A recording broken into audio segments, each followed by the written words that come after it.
All right, this is COMP2406A, Tim Shaw, tutorial 3. So for tutorial 3, we need to demonstrate problem 2, 3, 4, and 5. So for problem 2, we have to grab the target song from the server and display the words on the screen randomly.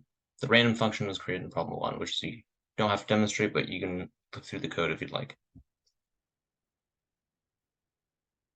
All right.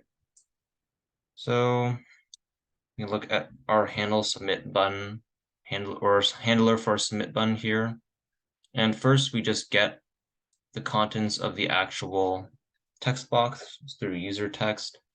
And then we ask the server, or before converting it to an object and JSON object, then we ask the server to find it. And if the return doesn't contain not found, which would mean there isn't a song name pertaining to what was in the text box, then we can take what we get, which this is the song, right?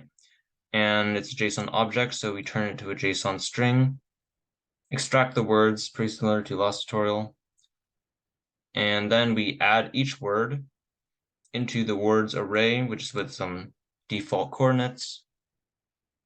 And then before drawing the canvas, we shuffle the words, which is once again a function created in problem 1. Let me demonstrate this already. Server's already running. I can actually restart it. Just always running a node server.js.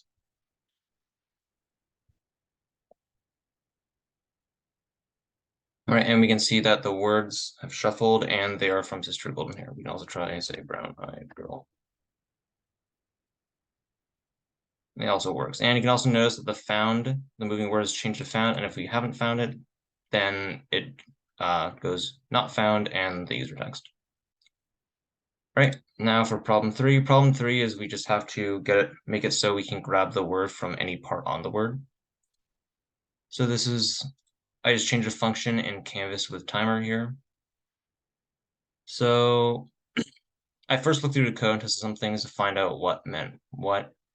And I found that this information pertains to word length, word location, and click location. I only needed these two. So for my approach, I made an array and I filled it with a bunch of coordinates, depending on how long it was, on top of that word. And if it was within the tolerance range, or as close enough to the coordinates, then you could drag them. So we can also go back to our server here. Sorry, a little lost there. And we can see that we can drag it anywhere. And if it's not close enough, then we can drag it. And you can feel free to test this for yourself as well. From 4, we just have to copy paste a few lines of code. So it prints out our input on the bottom. Right?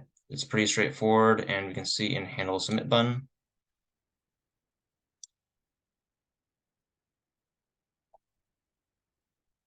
Where was it? Sorry. Right here, we just paste the user text. And you could probably already see that down here. I can print out some random things as well, or of course the song. All right, now for problem 5, we have to change our XML HTTP request for a fetch. So in a new function, which is the same as handle submit button, but handle submit button with fetch, which is just a copy, but uses fetch instead of XML requests. Okay, right here. So it's pretty similar. We once again used the user text to hold whatever was in the text field and converted JSON to a JSON string or an object whenever we need. And here we can see our fetch request, grabbing it from user text. And if we do find the song from the server, then we say success, modify it as before, shuffle the words at the end, and change the moving string to word, or moving string to found. And if not, it's not found. And of course, you can test this out for yourself as well. There you go. I will probably get rid of some of this. It's just for testing. Yeah, and not found also works. All right, so that's tutorial 3. Thank you.